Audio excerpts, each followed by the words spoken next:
साथियों नमस्कार। बात करेंगे 60,000 प्लस पदों पर जो उत्तर प्रदेश पुलिस की भर्ती चल रही है। इसमें नॉर्मलाइजेशन किस तरीके से होगा और किस तरीके से होता आया है, यानी जो पिछली भर्तियां रही हैं उनमें कैसे नॉर्मलाइजेशन किया गया है। क्या ऐसे कैंडिडेट को पास किया गया है जिनके नंबर उतने नहीं थे, यानी कट ऑफ के बराबर नंबर नहीं थे, फिर भी वो क्या कैंडिडेट पास हुए हैं, इन सब पर बात करने वाले हैं और बहुत अच्छे से आपको समझ आने वाला है। आज के बाद नॉर्मलाइजेशन पर आपको कोई समस्या नहीं होगी।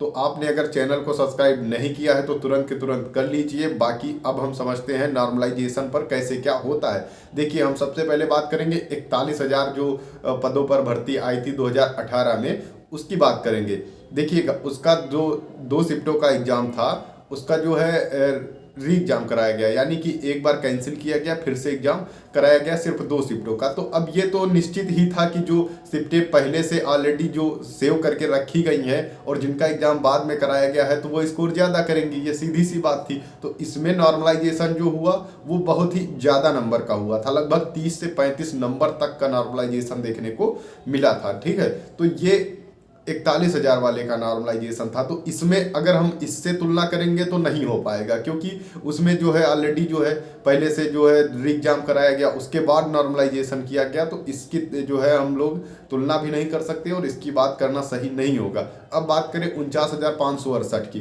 तो 49,568 का भी एग्जाम 4 शिफ्टों में कराया गया। लेकिन आप देखिएगा, कभी भी जैसे कि आपकी पहली शिफ्ट पड़ जाती है तो आप यकीन माने पहली शिफ्ट का नुकसान नहीं होता है। पहली शिफ्ट का नुकसान क्यों नहीं होता है देख लेते हैं। आखिर आप जब जाएंगे, अभी जैसे कि बहुत दिनों से एग्जाम हुआ नहीं है यूपी पुलिस का कोई भी, और कोई पैटर्न नहीं पता होता, यानी जो पहली शिफ्ट में कैंडिडेट बैठने वाले हैं उनको एग्जाम के बारे में कुछ पता नहीं होता है। और वो जब बैठते हैं तो उन्हें यही नहीं पता चलता कि आखिर ये क्या आ गया, क्योंकि हर बार पैटर्न बदलता है, हर बार एक जैसा नहीं रहता। जैसे कि 41,000 से अगर देखा जाए तो इस बार का लेवल अच्छा आने वाला है, तो वो लोग जो है स्कोर नहीं कर पाते हैं। यही होता है, जब स्कोर ही नहीं, पूरी शिफ्ट की शिफ्ट जब स्कोर नहीं कर पाएगी तो फिर निश्चित ही आपको जो है नॉर्मलाइजेशन में फायदा होगा। और यही होता है जैसे कि पहले दिन की शाम की शिफ्ट में उनको भी ज़्यादा मौका नहीं मिल पाता, वो क्या कर पाएंगे बताओ। मान लो कि एग्जाम 12 बजे छूटेगा, उसके बाद उनकी भी इंट्री चालू हो जाती है, तो वो लोग भी ज़्यादा इसमें देख नहीं पाते हैं। लेकिन जो अगले दिन की शिफ्टें होती हैं, जैसे कि 18 तारीख वाली, उसमें क्या होगा कि ये लोग पेपर के होंगे कि पेपर किस तरीके से बनाया जा रहा है, किस तरीके का पेपर आ रहा है, इसका पैटर्न क्या है। बेशक आपको क्वेश्चन वैसे नहीं मिलेंगे, ये बात हम मान सकते हैं, लेकिन आपको ये जरूर पता लग जाएगा कि इसका पैटर्न क्या रहने वाला है और किस तरीके से क्वेश्चन पूछे जा रहे हैं। अब जैसे कुछ टॉपिक ले लेते हैं, जैसे कि मान लो कि जो पहली शिफ्ट में एग्जाम दिए वो घड़ी वगैरह तैयार करके नहीं गए और एग्जाम दे दिए, तो और क्वेश्चन भी वहां से आ गया, तो वो लोग नहीं कर पाएंगे इसको। लेकिन जो अगली शिफ्ट वाले होंगे, यानी अगले दिन की शिफ्ट वाले, वो क्या करेंगे, जल्दी से देख लेंगे कि कोड वगैरह निकालना आ रहा है या क्या आ रहा है, जल प्रतिबिंब बताना है, समय क्या, ये सब चीजें देख लेंगे, तो उनका जो स्कोर होगा वो थोड़ा सा बढ़ जाएगा। ठीक है, जब स्कोर बढ़ जाएगा, क्योंकि आप लोग 2 एग्जाम देख चुके हैं, 2 शिफ्टों के एग्जाम देख चुके हैं, तो निश्चित ही आपका लगभग 5 से 6 या 10 नंबर का स्कोर अगली शिफ्ट वाले अगर चाहें, अच्छे से चाहें, तो वो बढ़ा सकते हैं। और यही होता आया है, ठीक है, और यही होगा।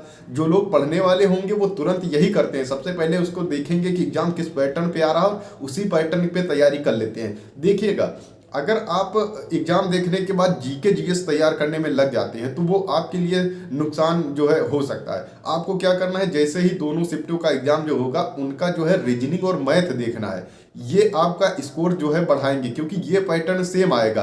बाकी जीके जीएस का कुछ पता ही नहीं होता कि अगली शिफ्ट में कौन सा आएगा, कौन सा क्वेश्चन उठाया जा सकता है। बस आपको हाँ ये हो सकता है कि थोड़ा सा अनुमान लग सकता है कि किस तरीके से क्वेश्चन आ रहे हैं, लेकिन उसे आपको नहीं देखना है। आपको हिंदी, मैथ और रीजनिंग देखना है। ठीक है, इनके क्वेश्चन कैसे पूछे जा रहे हैं, इसके अगर बेस पर तैयारी कर लोगे तो निश्चित ही आपको अगली शिफ्ट में जो फायदा है वो ऐसे ही मिल जाएगा, नॉर्मलाइजेशन की वहां पर जरूरत नहीं पड़ेगी। ठीक है, तो इसलिए नॉर्मलाइजेशन की जरूरत पड़ती है, क्योंकि आपका स्कोर ऑलरेडी ज्यादा हो चुका होता है। और जैसे बात करें लास्ट शिफ्ट की, तो लास्ट शिफ्ट वाले क्या करते हैं, उनके सामने से 3 शिफ्टें निकल चुकी होती हैं, तो वो थोड़ा सा और अच्छे से कवर कर लेते हैं। हालांकि बहुत से लोग इसको नहीं कर पाते, लेकिन जो पढ़ने वाले लोग होते हैं वो लोग तुरंत देख लेते हैं और अच्छे से उसकी तैयारी कर लेते हैं कि ये क्वेश्चन आ रहा है इस पैटर्न पर, और जल्दी से हम इसको तैयार कर लेते हैं। बात कर ले कि कितने नंबर का नॉर्मलाइजेशन हो सकता है। अब हमने आपको ये बता दिया कि आखिर नॉर्मलाइजेशन क्यों होता है, अब देख लेते हैं कि कितने नंबर तक का नॉर्मलाइजेशन होता है। तो हमने 41,000 का बता दिया, 41,000 से कंपेयर करना ही बेकार है, ठीक है।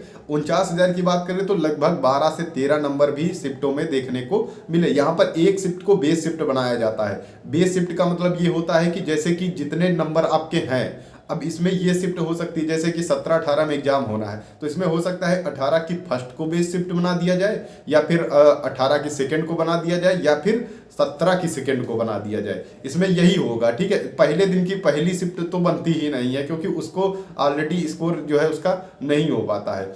इसलिए इन्हीं में से कोई बेस शिफ्ट बना दी जाएगी और शिफ्टों को उनके बराबर किया जाएगा। तो और शिफ्टों को जब उसके बराबर किया जाएगा तो क्या होता है, जैसे कि किसी शिफ्ट ने अच्छा स्कोर कर लिया, उसे बेस शिफ्ट बना दिया और जो है उसके बाद उनको बराबर किया। तो बराबर करने में किसी को 10 नंबर मिल गए, किसी को 12, किसी को 15, किसी को 18, इतने नंबर तक भी मिलते हैं। इसमें कोई बड़ी बात नहीं है, ठीक है।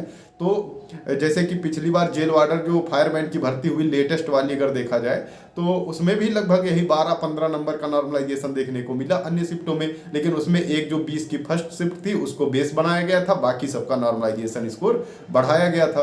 तो इस तरीके से नॉर्मलाइजेशन होता है। तो यकीन माने जिनका जैसे कि पहले दिन की पहली शिफ्ट है वो तो हमारे हिसाब से उनको कोई नुकसान नहीं होगा, और पहले दिन की दूसरी शिफ्ट को भी कोई नुकसान वहां पर नहीं होगा।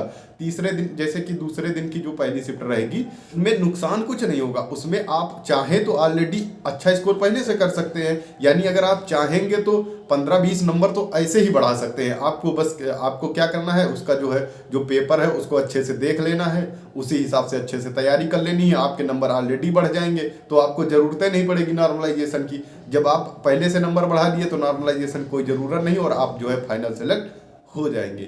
इस तरीके से नॉर्मलाइजेशन होता है। तो नॉर्मलाइजेशन में पहली शिफ्ट वाले तैयार रहें, उनको नॉर्मलाइजेशन में निश्चित ही फायदा होता आया है, अभी तक देखा जाए निश्चित ही आगे होने वाला है। सेकंड शिफ्ट को भी कहीं ना कहीं जो है फायदा होता है। अब देखिएगा, ये कोई जरूरी नहीं है कि उसी शिफ्ट के लड़के को अगर 12 नंबर मिले हैं तो अगले को भी 12 मिलेंगे, ये कोई जरूरी नहीं होता। उसमें एक शायद गुणांक रखा जाता है कि इस गुणांक से गुणा कराया जाता है, उसके बाद आपके जितने नंबर बन रहे होंगे उस हिसाब से आपका जो है नॉर्मलाइज स्कोर होता है। तो इस तरीके से होता है, लेकिन ये सब बातें हम बाद में करेंगे। लेकिन अभी इसके लिए आप तैयार रहें कि लगभग 17 से 18 नंबर तक का नॉर्मलाइजेशन आपको देखने को मिलेगा, क्योंकि 4 शिफ्टों में एग्जाम होना है। निश्चित ही इतना नॉर्मलाइजेशन आपको किसी न किसी शिफ्ट में देखने को मिल सकता है, और एक ऐसी शिफ्ट रहेगी जिसका एक भी नंबर नहीं बढ़ेगा, ठीक है। लेकिन आपको ये सब बातों पर ध्यान नहीं देना है, आपको अभी तैयारी पर ध्यान देना है। अच्छे से तैयारी करके जाना है और बेहतर स्कोर करके आना है। नॉर्मलाइजेशन के दम पर आप सिलेक्शन लेने की सोच रहे हैं तो ये बहुत गंदी सोच है, ठीक है।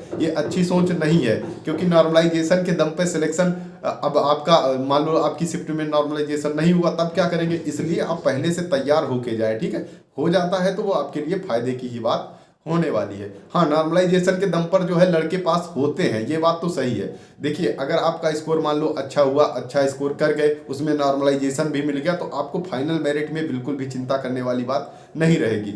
इसलिए आप कोशिश करें कि पहले अच्छा स्कोर करें, उसके बाद नॉर्मलाइजेशन में क्या होता है क्या नहीं होता है ये भर्ती बोर्ड पर छोड़ दीजिए। बाकी आप अपना बेहतर स्कोर करके जरूर आए। बाकी कोई आपका कमेंट है नॉर्मलाइजेशन संबंधी तो आप पूछ सकते हैं, उसका रिप्लाई हम जरूर करेंगे। Okay, thank you.